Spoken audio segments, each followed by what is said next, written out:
Up for the call, here's Vance Cameron. Balanchine, Pictonian Walton, Tyrone My Gigolo, The Big Bite, Van Zant, SOS Grappa, Pictonian Storm, Roscoe's Child, The Trailer, Eagle Jolt, top of the stretch. Here they come. And away they go. Off and pacing. Pictonian Walton leaving out. Balanchine at the rail to their outside, The Big Bite. And Eagle Jolt will follow through. He's fourth into the turn. Tyrone My Gigolo gets away fifth. Van Zandt is sixth. SOS Scrap is seventh. Then in eighth towards the rail, Pictonian Storm. And the trailer, ninth is Roscoe's Child. So up the back stretch, and The Big Bite is coming from the outside. Set to take over the lead. In line to Corey McPherson. Giving way to race second is Pictonian Walton. Third at the rail, that's Balanchine. Eagle Jolt fourth. Tyrone My Gigolo fifth. Solid beginning, 28 and 3 was the quarter. Racing from 6 is Van Zandt. SOS Grappa has 7th. Back into 8th as they race on round the turn, Pictonian Storm.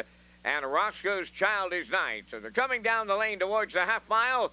And The Big Bite is halfway home. Second, Pictonian Walton. Eagle Jolt rushing up third on the outside. Moving with the cover fourth, that's Tyrone My Gigolo. On the rail, fifth is Balanchine. Van Zandt continuing sixth. SOS Grappa is underway seventh. Moving into eighth is Roscoe's Child. Now the trailer. Pictonian Storm, a lively opening half mile of 58. And 2 to the back stretch they go. 3/4 next. The Big Bite at the rail, the leader. Eagle Jolt on the outside, the challenger. Pictonian Walton now third. Tyrone My Gigolo fourth. On the rail and racing fifth is Balanchine. SOS Grappa on the outside sixth. 3/4 and 1. 28 and 2. Eagle Jolt made front here from the outside. The Big Bite is trying to come back on. Gonna be a war in the lane here. Down the stretch they come. Eagle Jolt, The Big Bite on the outside. Pictonian Walton. Oh, wow, what a night. Tonight at Charlottetown. Campbell back in a tie here. And that is Eagle Jolt in 158 and 3.